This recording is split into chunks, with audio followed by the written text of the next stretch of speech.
I'm a formerly incarcerated person. Spent quite a bit of my years confined in New York State prisons and facilities. And during this last stint, I actually served 33 years before my release in 2011. And I served 33 years, I mentioned that, but I had a sentence actually with a 15-year minimum. I was denied parole 9 times, as I said, because of something that was immutable, that would never change. I was denied parole because of the nature of my criminal offense.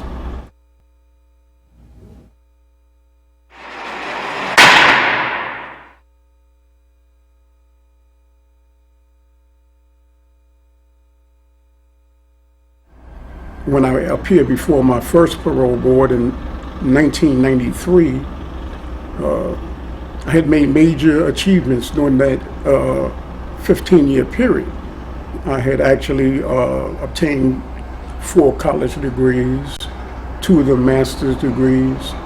I had been involved with creating rehabilitative programs behind the walls, most of which still exist today. Fareed's story is not unique. He is a I forgot about that. What happened to the video? Come up to me.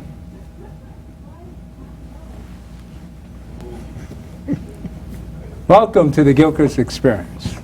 Today's guest, Laura Whitehorse. Laura Whitehorse. Oh, you see how we're getting older, right? And she's an activist in the RAPP campaign. Tell us about these aging prisoners that are sitting behind prison. You said you had an elder there, over 90? Yeah, there's, in New York State, okay, so this country has now been forced to deal with the fact that our prison system is a mess. It's not just mass incarceration, it's the prison system per se from before mass incarceration. But since the dawning on the politicians, because of the money issues, that there needed to be some change, there was the Rockefeller drug laws were reformed. The overall prison population in New York in about 12 years fell by about 23% overall. Mm-hmm. In that same time period, the proportion, the number of people in prison over the age of 50, which is the age at which people are considered to be elderly if they've been incarcerated because of the added health burdens, rose by 84% and continues to rise. So that every year there's something that the Department of Corrections puts out called the Under Custody Report. And every year we check it, and every year the number of people over the age of 50 rises.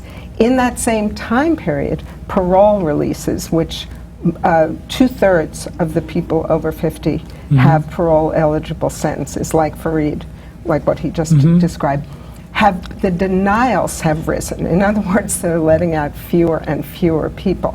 And I don't think I need to tell the audience of this show that most of those people and most of the people impacted by these issues are African American. So it's a clearly race-related issue.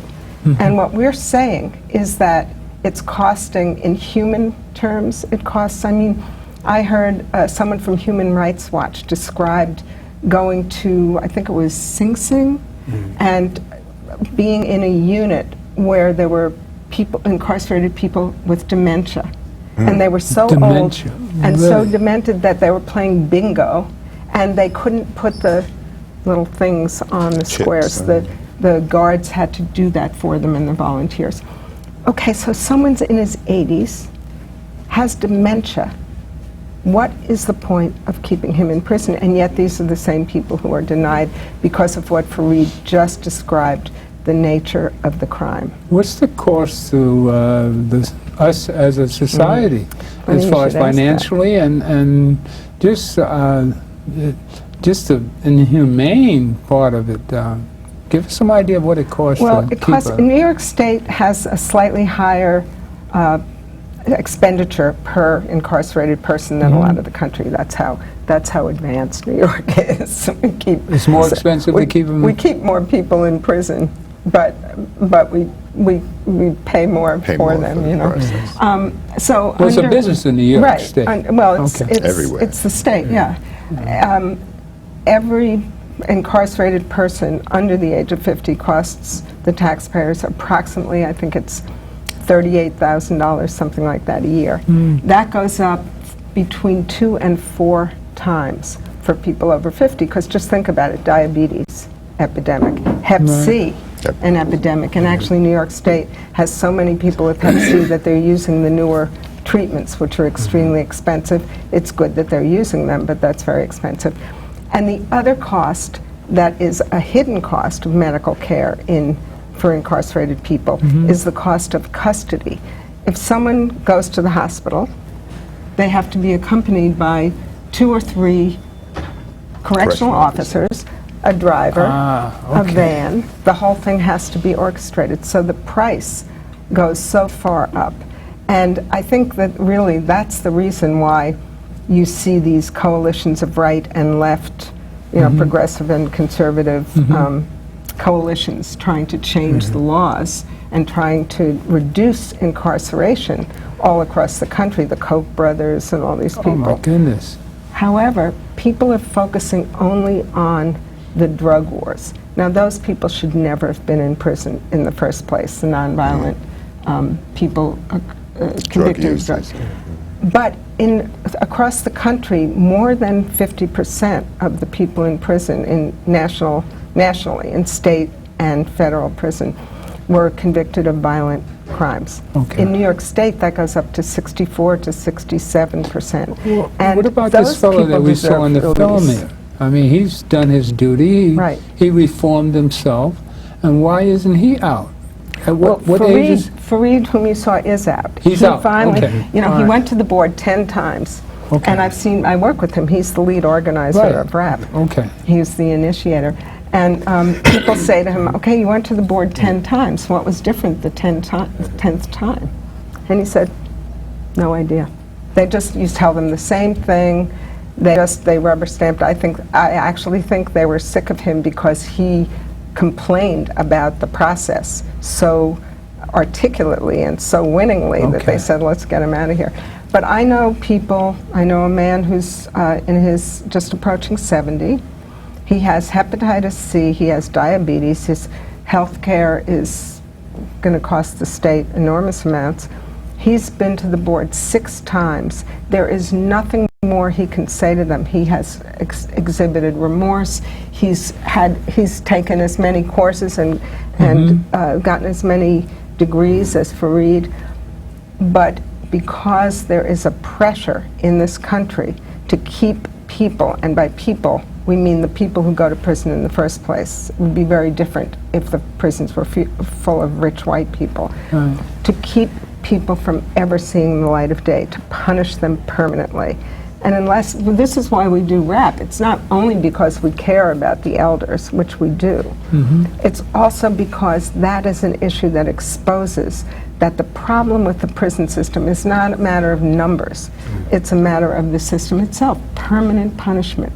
You never get a second chance. Second chance program, the Victor is part of, is very well named. People don't get a second chance. I know guys who've gone to the board who the wardens recommend that they get out. They say, this guy saved someone's life. This guy stopped. The warden recommends? Oh, yes. Yeah, I just don't understand that an inmate who is over 50 is held. And we have young guys getting out on parole. And, you know, a lot of times people will say, well, there's a problem with the parole boards, because we look at the news and we see a guy that just got out on parole and he commits another heinous crime. Wherein a guy that's 50 years old, 55, 60, is far less of a threat to the general public, even in terms of recidivism. And the statistics bear it out. What is the gain? What is the gain? Is it that the system itself knows that the likelihood of X percentage of the parolees who are younger are apt to come back into the system, and generate more revenue in the system, as opposed to releasing inmates who are 50 and older, who may have been in prison for 30 years. Right, 30 and 40, yeah. And now, you know, their mothers have died, their fathers have died, Yeah, all the right, people they know right. have moved on or passed away, but they're releasing young guys Yeah. who did commit some heinous crimes even when they were initially sentenced. So why is it that the younger guys get out, or is there that much revenue in keeping senior citizens in prison through federal funds coming into the state coffers? No, I think the percentages of releases are fairly even, about 25% for younger and for older. And it's interesting that you talk about those cases you read about in the newspaper, because we know that, like Fareed, there are hundreds and hundreds of people who've been released from prison after serving long sentences who don't commit crimes. We don't end up on the front page of the Post. Story. And it's only and there's a reason for that. And I think it goes back to this thing about the permanent punishment and about the fact that there's a false sense of safety in locking a lot of people up. It's a sense that somehow we can do away with crime, not by ending inequality, not by giving people jobs, not by making education fairer and everything, but by locking up anyone who is a threat. And by that I mean a lot of the people who are in didn't necessarily commit a violent crime, or if they did, it was a one-time thing. They won't again. You're quite right. The recidivism rate, for the lowest recidivism rate for anyone is for someone who committed first-degree murder, is over 50 or 60, and has done 15 or more years in prison. Those are the people who have the lowest rate of recidivism. And yet, if you say to someone in the community, this is what we have to do, is talk to people. If you say to someone from the community, whom are you afraid of? This guy who's 68 or 78 who committed murder when he was 19, or someone who was stealing for an economic reason, they're going to say, oh, the murder. And there's something about that whole sense of how we deal with damage to our communities that has to be changed. We do need to deal with damage to our communities. We do need to deal with violence in our communities, but not by creating more violence and creating such a disrespect and such destruction of families by putting elders. It's a human right. The Declaration of Human Rights, the UN, one of the human rights of a community is to have the members of every generation present in the community. Right. Amen. And so if you take that, I was in prison with the parents a lot, and then they were becoming grandparents. A lot of women who had kids who were taken out of the community. How old were you when you entered prison? I was 40, I think, and I got out when I was 55. Okay. So I was a youngster compared to now. Now I'm 70. But I saw what happened to people in prison. You actually spent 15 years in prison? Yeah, and I saw, there are two things that happen to you in prison. One is total destruction. Wow. You get sick, your stress level, the bad food, everything, it's really bad. The other thing that happens, though, is that people heal themselves, and they heal their communities. They heal the relationships with their families. When we had Pell Grants, which now supposedly they're going to feed a few back in, people got an education. So ironic. They couldn't get it on the street in their communities, but they took that out of the prisons. Yes, yes, they did. See, a lot of these policies came in the 90s under Clinton. Really? When the federal policies, yes, because No A blessing lot from of stuff changed under Clinton. yeah, Clinton implemented some of the harshest punishment with regard to people, in particular black people across the country. A lot of people don't realize, as governor of Arkansas, there was a young black fellow who was convicted of murder. He was not mentally competent. He was mentally retarded. Clinton would not sign the paperwork to have this young boy held as opposed to executed. Clinton said if he didn't commit the crime, he wouldn't be where he was. And this retarded fellow was put to death in Arkansas. And he was the governor. All right? that's- So remember that. all of the legislation that he, not legislation, but the bills that he pushed through regarding sentencing, all right? Judges didn't even have an option in sentencing in some cases. All right? This was all under the Clinton administration. So don't look at Clinton as some great. He wasn't the first black president. Forget that. He's not black. You know, that's an insult as far as he's concerned. He So played the I'm side. sorry. And that's why Black Lives Matter challenged Hillary Clinton a couple of weeks ago, because she voted for Right. those things, and As she a senator. supported those And things. she sat idly by when her husband enacted all of these harsh laws, as Graham pointed out, sentencing, second felony offenders and all of that stuff there. Three-time losers. Three-time losers and persistent felony offenders, whether it's a violent or non-violent crime, you come back, if you have 2 or more felonies, you are being considered a persistent felony offender. You became eligible for life. So if you did commit a crime and you had 2 prior felonies within that 10-year span, and you came back for hitting somebody upside the head with a cabbage, which could be considered a violent crime, Assault with and a weapon. you're considered a persistent felony offender, and under the sentencing laws at that time, you could be sentenced to life.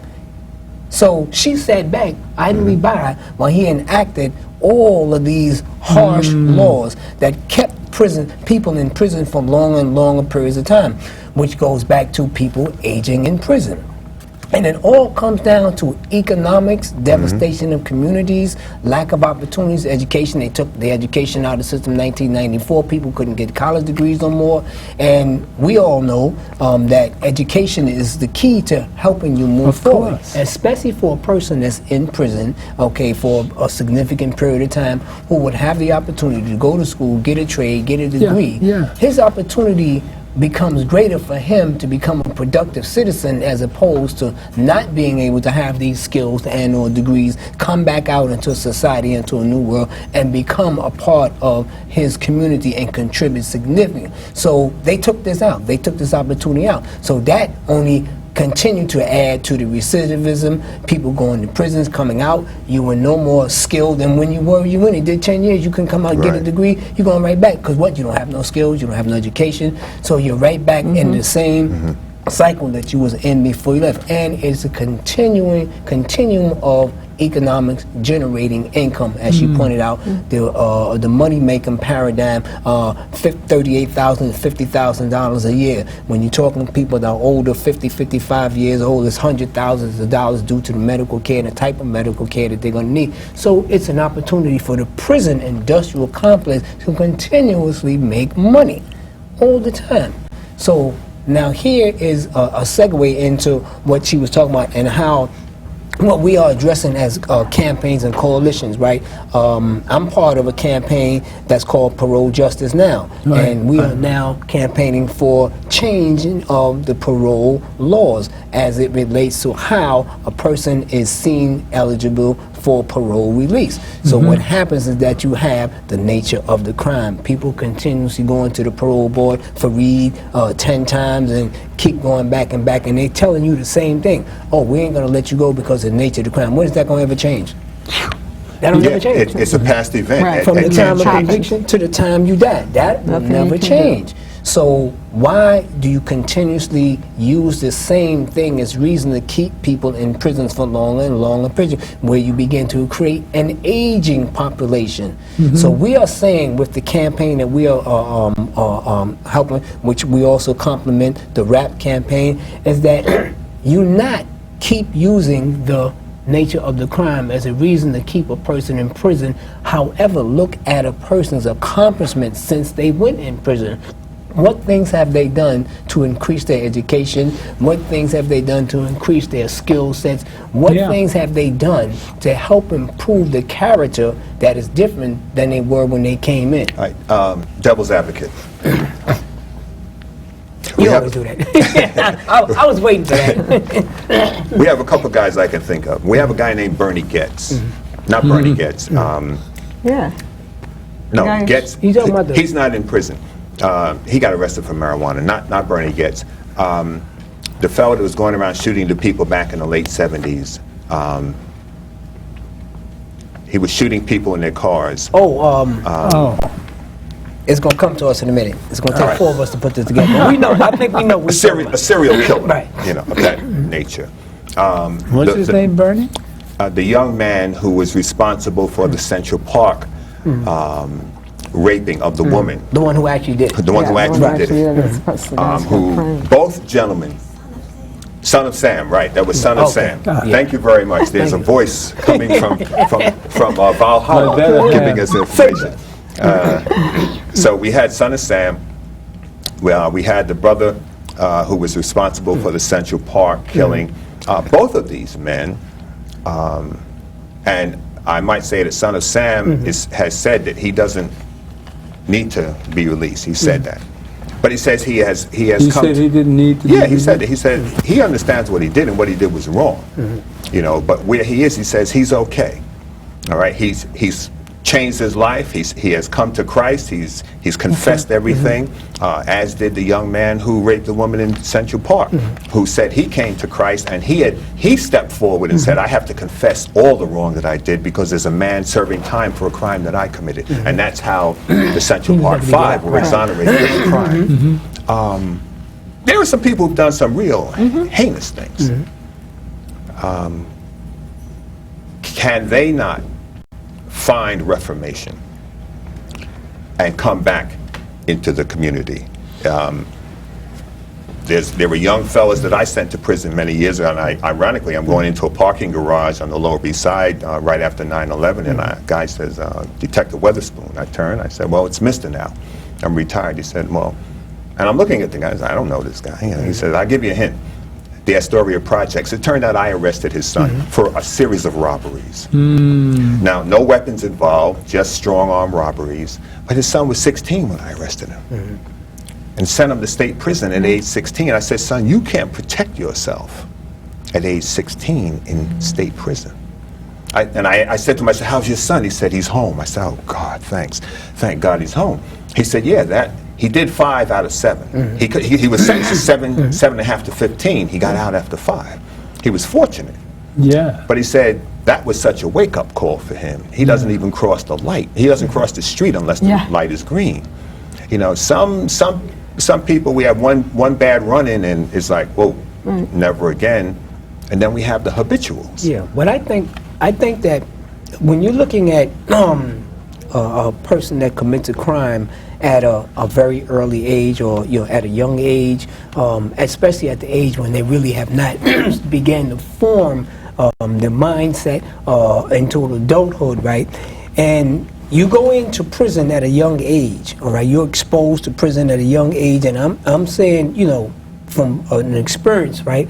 When I went in, I was like 17, 18 years old, right? And that was like a culture shock for me. However, I didn't waste my time, trying to learn how to become a better criminal. I spent my time trying to learn to become a better person. And when you look at the character of a person at the point of entry, and maybe 10 or 15, 20 years, whatever the case may be, years later, and look at that person, you're not looking at that same person. Right. You're not looking at the same person whatsoever. They change character, mind, and they have become an adult. Unfortunately, some people become adults in prison.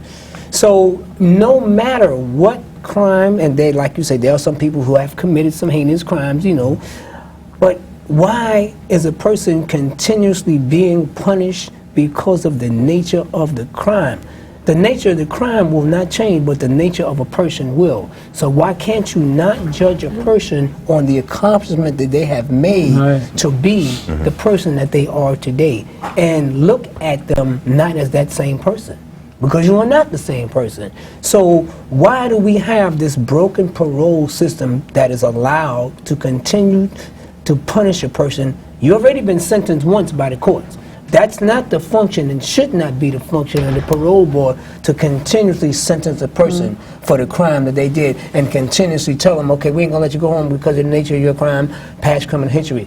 but this person has acquired degrees, skill sets, you know what I'm saying, all type of certificates, and in some cases have implemented programs that the Department of Corrections are using in all throughout the state that is beneficial for a whole bunch of people. Why are you continuously holding people in jail based upon the nature of their crime and being able to do this? And there are ways to sense. judge this. I mean, one of the things that RAPP says, both as part of the parole campaign and also in our own work, is that the parole board has been directed to use something that they use when they let someone out.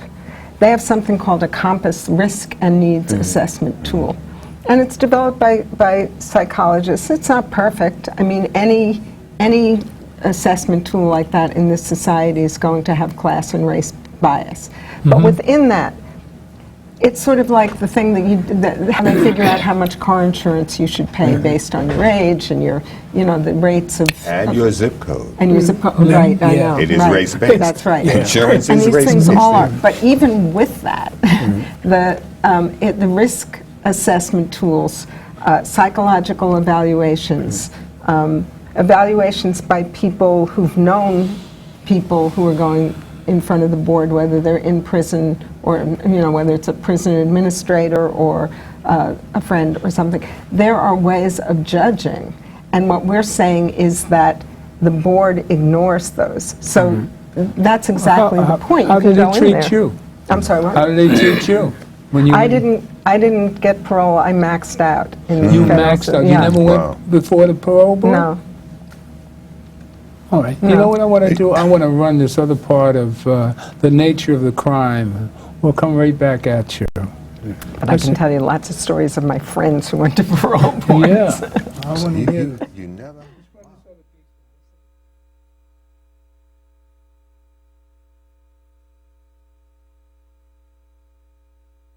I think that the parole board is afraid to let out people with violent histories for fear they recommit a crime. And they get a lot of pressure sometimes from the victims community or from the police community. There have been academics who study parole release rates generally, and they always dip whenever there's a gubernatorial election, right? Right before the election, during the election, maybe right after the election, because no governor, wants during his or her election cycle to have something horrible. Bush and Dukakis on crime. Bush supports the death penalty for first-degree murderers. Dukakis not only opposes the death penalty, he allowed first-degree murderers to have weekend passes from prison. One was Willie Horton, who murdered a boy in a robbery, stabbing him 19 times. Despite a life sentence, Horton received 10 weekend passes from prison. Horton fled, kidnapped a young couple, stabbing the man and repeatedly raping his girlfriend. Weekend prison passes. Dukakis on crime. So parole boards don't want to be the parole board that creates the Willie Horton problem. It becomes a situation where the person making the decision is saying, on some level, maybe not even consciously, but on some level, well, that's bad. That person is bad. That person doesn't deserve a second chance because of the stigma. There is a stigma that categorizes people, that says once a criminal, always a criminal. Once you've offended, you'll always offend. So that it feeds the decision of parole decisions. And what it also does is it makes it okay to keep denying people. Because if society says that population is generally undeserving, who cares? Who cares? They don't look at the good things that you accomplish as well. You're a felon. So even when you're in there, you're still labeled as a felon, you dangerous, you manipulative, you everything that's evil and bad. So it's very scary. The women who were inmates, men always felt, male commissioners, that they were being manipulated. That if somebody looked too together, it was feminine wiles. That if somebody looked frazzled she was going to go out there and pick the wrong guy to lead her around, and she was not a good risk. There was always some way. I remember sitting on a board once working with somebody, and he said to me afterward, "Did you notice her lipstick and her nail polish were the same color?" Wow, wow. Well, he denied her for reasons that he went into to say what that spoke to him about. I look at it as having a society that generally doesn't think about these issues, that has no direct tie to these issues, so that they need to be informed. They need to hear the stories of people who are, at the end of the day, human beings. The cost of keeping people incarcerated for much longer than they need to be in prison. There is the economic cost, no question. You talk about someone who deserves to go home. If they're under 50, in New York State, it's going to cost another $60,000. If they're over 50, it's going to cost like $128,000. So so there's that cost. But the cost to society is even greater. The cost to each and every one of us. When you talk about denying parole to people who have shown that they have earned that opportunity, you're not talking just about the individual. You're talking about someone who is a mother or a father, who is a potential taxpayer, who is a potential leader, someone who could make a difference. It's my motivation. So this is what keeps me, doing what I'm doing. Because someone got to teach them. As time, Brandon as well, Oneida. So that's my basic format. We need fathers out here. I know he's showing me his boo-boo. He got poked up by the doctor. So they gonna come to Daddy like, Daddy, he hit me with one. He hit me in this, and that's the pleasure right there. So. Another thing is, it's a lot of black fathers out there, and I'm going to speak to y'all, because we go through a lot. Keep on going through what you're going through. It's Whitehead. Because the future will be bright. Don't give up and don't leave. And so... That sort of touched me, to see this last guy out there, because there's so many brothers out there exactly like him, with kids at home.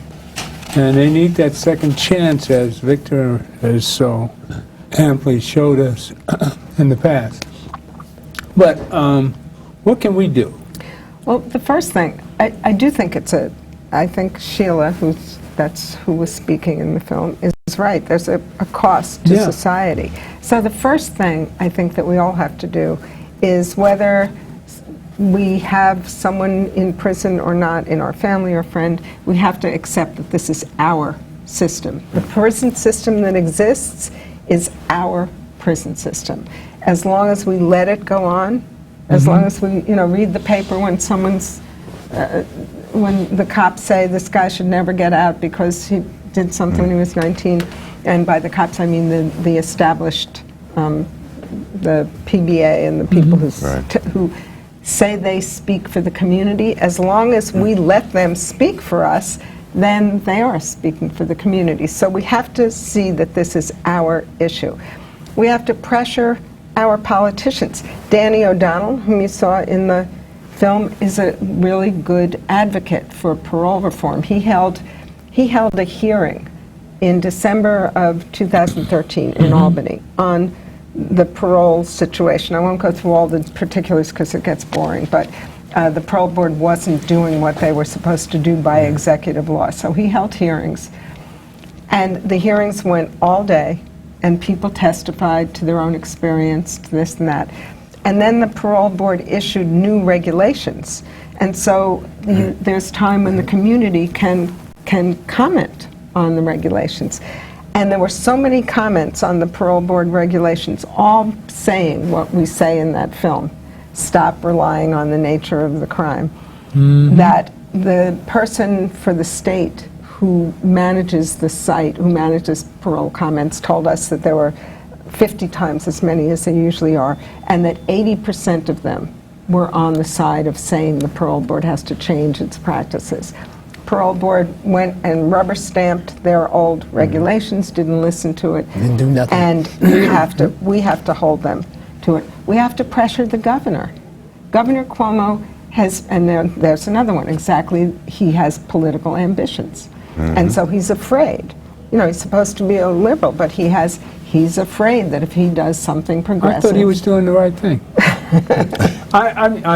He has given fewer. How many clemencies has he given? He's given no commutations. There's, you know, every governor and the president have the power of pardon or commutation. Right. Obama's been stingy too. We have to tell them. You think he's saving it for next year? I hope, because I hope he's going to let some people out. Clinton let out some real. He got some real, And he real got- bad eggs off the hook when he was But leaving. none of them went back to prison No. that I know of. They all. Okay. So I mean, we have to be willing to ask ourselves, what's the point of So prison? tell me what Cuomo's doing wrong. He's not pressuring his board, the parole board. He could pick up the phone, tell them to come in for a meeting, and he could say to them, start letting some of these Cuomo more could change this whole thing? Yeah. Okay. So that's one thing he could stand behind. He could stand behind the Safe Parole Act, what we're pushing. See? Yeah. He could give commutations and clemencies to some of the people who are asking him for them. And in fact, we had one candlelight vigil at his house last summer, and there's going to be another going one back on again. September 26th in Mount Kisco. It's called Candles for Clemency, and if anyone Googles that, they can find it. It's organized by a Democratic club in Greenwich Village. And what they're saying is that there are people, it's like the parole board, there are people in prison whose sentences can be commuted, who have served 30 years, 40 years, and all they need is a commutation, and they would be released. You So know- he could do any of those things. John White's sentence was commuted That was the only one that Patterson with Patterson, right? Right. did. He had a chance. I went to pick John up that next morning. Okay. Yeah, we went upstate. We got his wife, drove her upstate And this was to Cuomo. McGregor. No, Patterson. Patterson. Patterson. Oh, Patterson, right. You I'm know, we sorry. got up there that morning early. I remember getting to the gate. That's great. They checked us. They said, all right, wait here. And a car came down, and John stepped out of the vehicle. His wife ran to him. I have a photo of the two of them embracing there at the prison gate. And it was something to see this family that was brought back together through all that they had been through. And I spoke with John last week. He's doing in very Florida, well. huh? Yes, he's moved out of the state, just moved out of the state. He's been But, home now for how long? he only served 10 months, Right. and it was I funny remember. because I said to his wife, I said, "Don't worry, John will be home for Good Friday," and it was Good Friday that he came home. That's a great story. There is a video. You know, this is so timely. There's a video that was sent to me, and it's on YouTube. It's called "I Took His Buddy," and it's interviews of men who have committed murder. And it was filmed in Sing Sing. And these are middle-aged men now who've been in prison roughly 15, 20 years. And just looking at the video, you know these men could come out and not harm another person. Again, the tears in their eyes. And one guy said, you know, I didn't just kill a guy, I wiped out a whole family. And I destroyed his family. And at the end of the video, I come to see a guy talking and crying about what he did, and he's talking to young fellas out there. And he murdered my friend's son. And I'm looking at it, and they're showing the video from the shooting. And this was the son of a guy that I know. And the mother went insane over the death of her son. And he realizes that what he did was so stupid.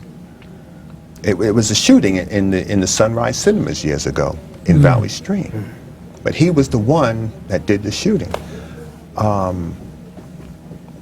The tears in his eyes, as a grown man, compared to the young teenager that he was, two different people. And that's, yeah. That's exactly Two different. And that's exactly what we do, and the campaigns that we are pushing forward, especially one is the gateway to people having another opportunity at their lives. With the parole campaign, with the release aging people in prison campaign, and a few other campaigns out here, to bring to society's consciousness of, first, treatment that people are receiving in prison, you know what I'm saying, or mistreatment people are receiving in prison, and the good works that people that are in prison that should be released, given an opportunity to come out, as they say, and become a productive citizens in society. If you don't fix this broken parole system, which is the gateway to people coming back to their families, coming back into the community, and you continuously allow them to operate any way that they want to operate without any real oversight, ignoring everything that is being presented for people to have a fair and just opportunity to return to society better people than they were when they went in, what's going to happen? So you're going to already have a burgeoning prison system, 2.2 to 2.3 people in prison, you know what I'm saying, throughout the United States. Million. And 2.2 million. Yeah, 2.2 million people in prison, and it's just getting worse. So you keep piling people in prison, you keep people, and you're like keeping people in prison 60, 70, 80, maybe 90 years old, who pose no more threat to society, who opportunity for them to recidivate is almost no percentages, and a person, as they get older, you ain't thinking about doing no more crime because you can't run no more. Your health is not as good as it was because it's deteriorated in prison. Prison has the worst health care system in anything throughout the world, especially in the United States. So a person that's in prison has been in prison 10, 15, 20, 30, 40 years, 50 years. I had a friend of mine just last month. He's been in jail 41 years. They hit him again. I haven't seen him since he was 13. They hit him and he got denied he got hit parole. again. So he go back to parole board and another. He's been in jail 41 years already. Last time I seen him, he's 61, 62, something like that. The last time I seen him, we were 13 years old. We came out of the same block. He's been in prison ever since he's been 17 years old. He grew up in prison. Okay, and he's done some wonderful things. I've been in touch with his family. He just went to the parole board. They hit him again. Why? And I think what you said Nature is of the crime. key, because this system can't. It's also been shown statistically that the number of people in prison does not reflect the level of crime in the community. In other words, prisons don't work. Lengthening sentences has no impact. Capital punishment hasn't stopped murder. None of that works. That's right. So we need something different. We need a different kind of justice system, and it has to be justice, not punishment only. But we do need to isolate people, and people do need to be punished if they break society's rules, all those things. But that should be something that we do out of communities. So, for example, the man that you're describing could have a lot of very, very good ideas about how to intervene in violence in the community. I know a man, Marshall Eddie Conway, a former Black Panther political prisoner who was released in Maryland last March, after 44 years in prison for something that he didn't do, but that's beside the point. He got out because of some unconstitutional behavior in the trial.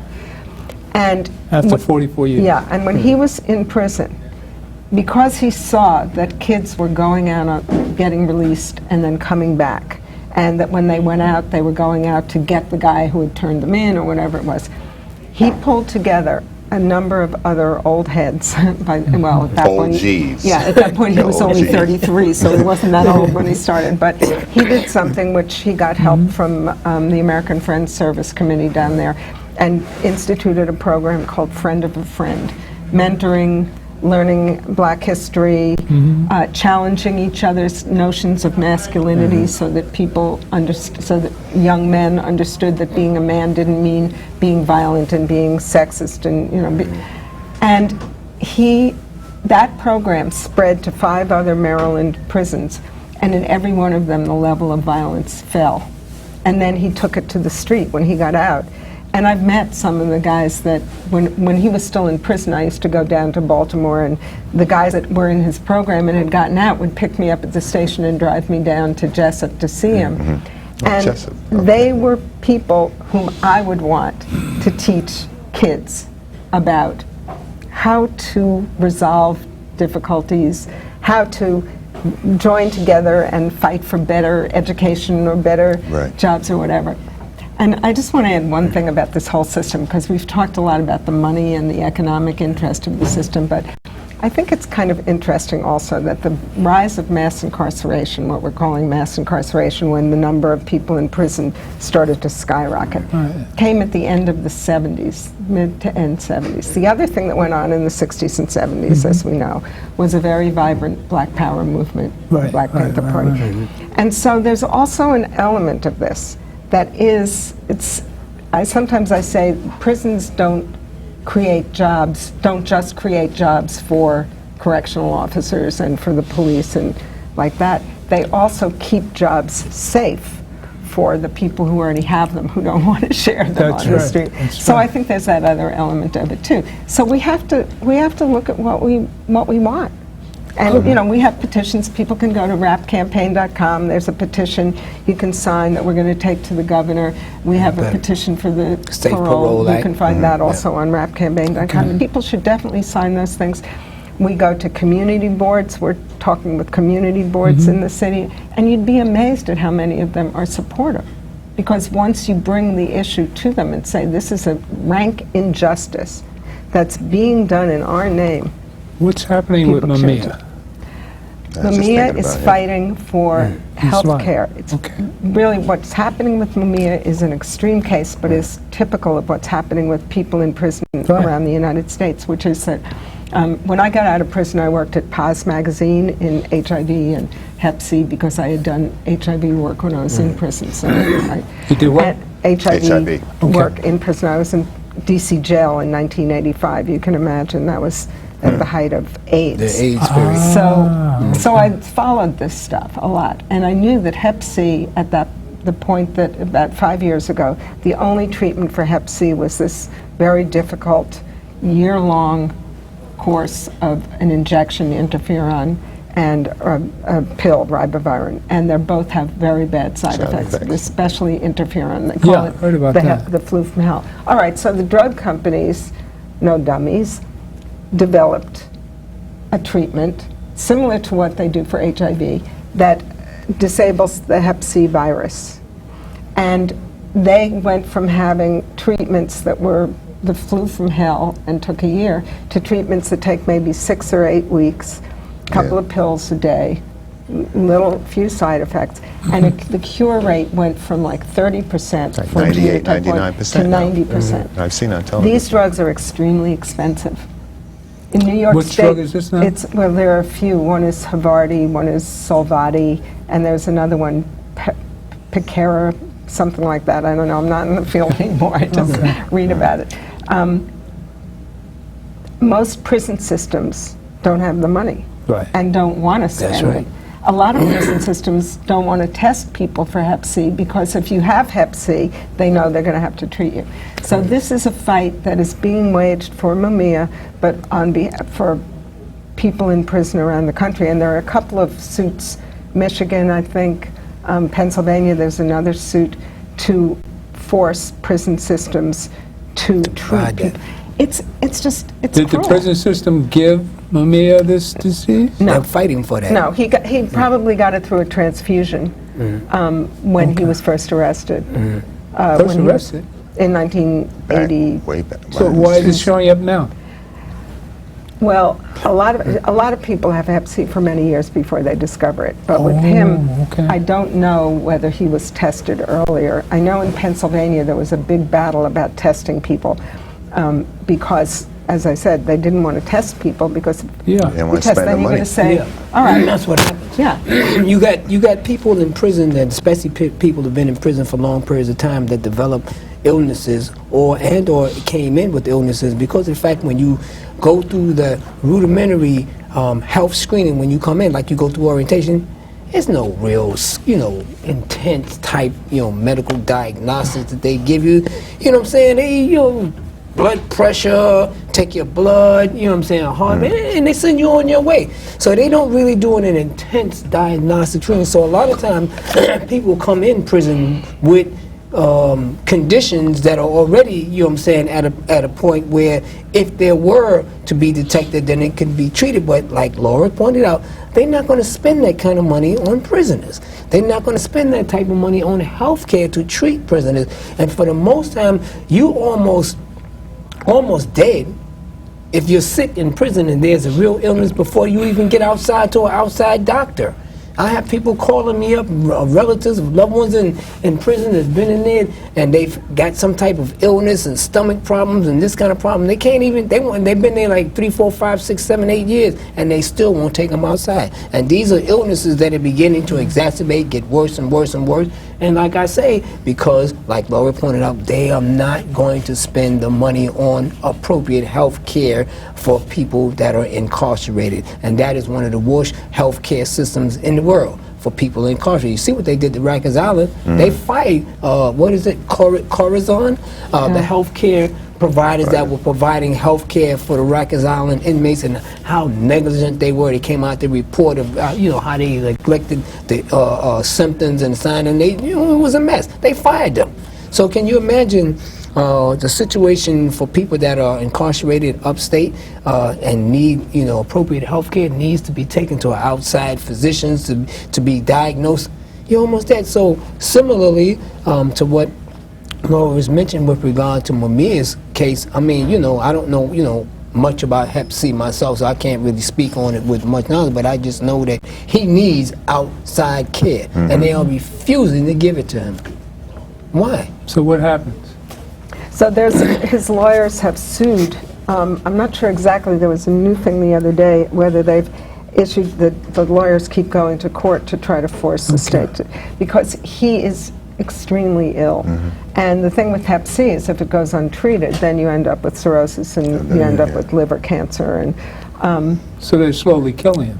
yeah, Knowingly and intentionally. Exactly, and it's a human right. I mean, the American Association for the Study of Liver Disease and the International something Disease Society of America, Infectious Disease Society of America, which are the two big institutions, have issued recommendations that anyone with chronic hepatitis C infection should be treated with the new drugs. It's sort of like not getting, I don't know what, an antibiotic if you have an infection. Why would they It's do basic. this to such a high-profile prisoner, knowing that the lawsuits and the amount of the lawsuits would be tremendous? Well, you know what? Let's look at the system that we have, because they did not want to even exonerate the fellas in the Central Park jogger case, even after Reyes, I think his name was, gave every detail of the crime. Mateus Reyes. Yes, he gave every detail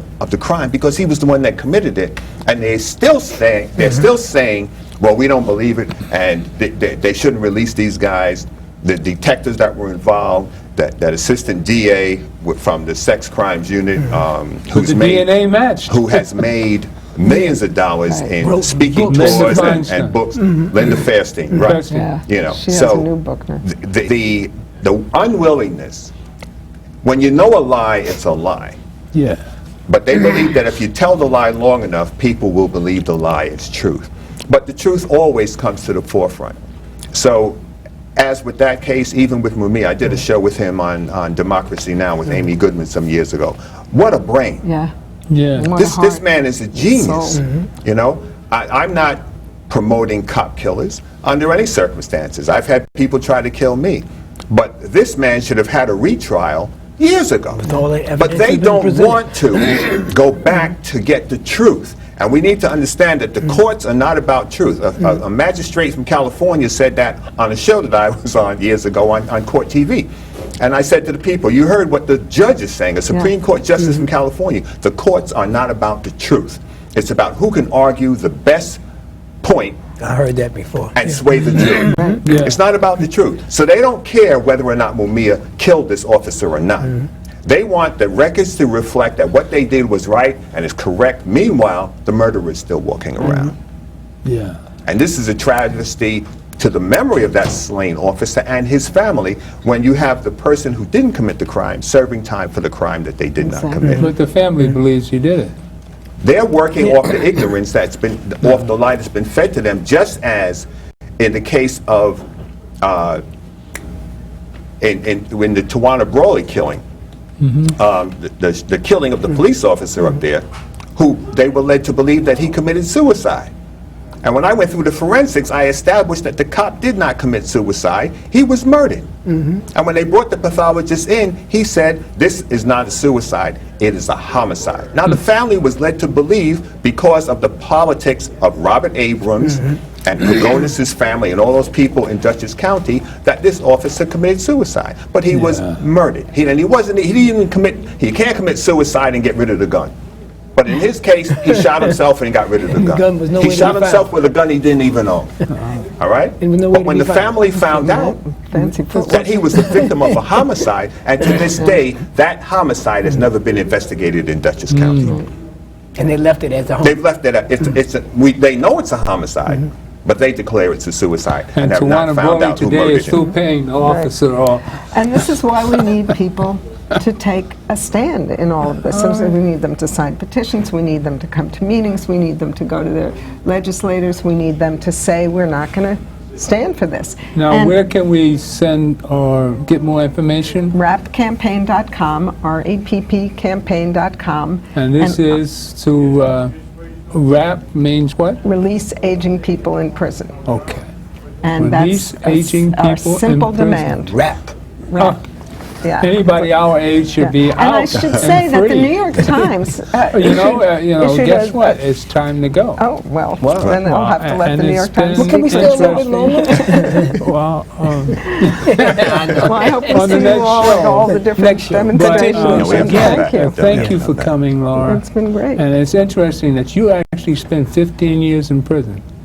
That's interesting. You don't fit the profile. See, that's the thing. And that's don't the other fit the thing. profile. There is no profile. Mothers, fathers, sisters, brothers. And the God in me loves the God in you. And stay tuned for more interesting investigations, I guess, or coming to light on what's going on in the world. Revelations. God bless you, and peace. And Mumia. Yeah, free Mumia. Free Mumia. Free the land, free the God people. bless.